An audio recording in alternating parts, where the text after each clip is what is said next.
मेरी पत्नी की भी अभिलाषा है कि आप हमें जीवन जीने की नीति समझाएं।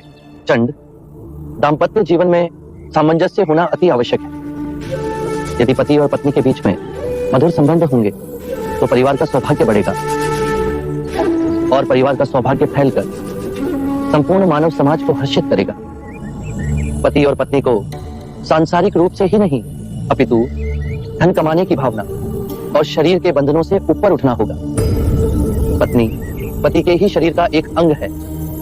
पति को सर्वदा अपनी पत्नी का आदर करना होगा, उसे मान देना होगा। पति को भूले से भी किसी के भी सामने अपनी पत्नी का अपमान नहीं करना चाहिए। पतिव्रत का पालन पत्नी करती ही है, पति को भी पति धर्म का पालन करना चाहिए। उसे व्यभिचार से दूर रहना चाहिए। पत्नी की हर इच्छा को अपने हर निर्णय में सम्मिलित करना चाहिए।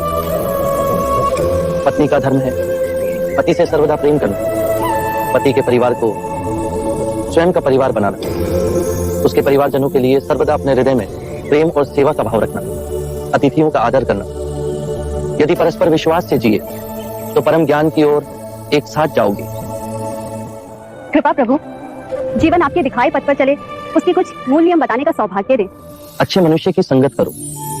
बुरे केवल वो हैं जो ध्यान पूर्वक नहीं जी रहे, वो तुम्हारा भी ध्यान छीन लेंगे। अपने आसपास ऐसा वातावरण बनाओ जिससे आत्मिक वृद्धि हो। जब अंतर्मन शुद्ध होगा तो आपके सभी कृत्य धार्मिक हो जाएंगे। जो भी करो, चाहे अपना व्यवसाय या गृहिणी का कार्य, उसे गहनता से समझकर उत्तम करने की चेष्टा करो।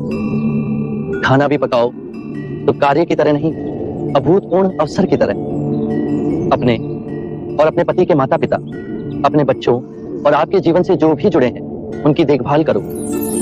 केवल अपने लिए स्वार्थी हो जीवन ना जियो। अपना धन, वैभव, सुख, संपदा सब में बांटो। जुआ और नशे से दूर रहो। अपने अंदर नम्रता, कृतज्ञता और साधारण जीवन के पौधे को सींचो और उपजाओ।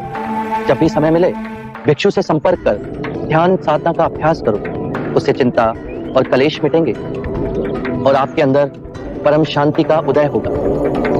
स्मरण रहे, हर सवेरे जब आंख खुलती है तो हमारा नया जन्म होता है और इस दिन क्या करना है वो अत्यंत महत्वपूर्ण है। मनुष्य कृतज्ञ भाव से जीना भूल गया है। सांसारिक को यह स्मरण रहे कि उसे क्या क्या संपदा मिली। वृक्ष मिले, पुष्प मिले, वायु मिली, जल मिला, आकाश मिला। ये संपदा हमने तो नहीं कमाई। इन सभी के लिए अपने अंतर में धन्यवाद का भाव हो। कृतज्ञ भाव से हर दिवस को जीते हुए सोचो। यदि बहुत कुछ नहीं सीखा तो कुछ तो सीखा। यदि कुछ ना सीखा तो हम अस्वस्थ तो नहीं हुए, और यदि अस्वस्थ हुए तो हमारी मृत्यु तो नहीं हुई। यदि कृतज्ञ भाव से भरकर जिएंगे तो इस सुंदर जीवन के प्रति पुष्प के समान खिल जाओगे। प्रभु, अब आप भोजन के लिए पधारें।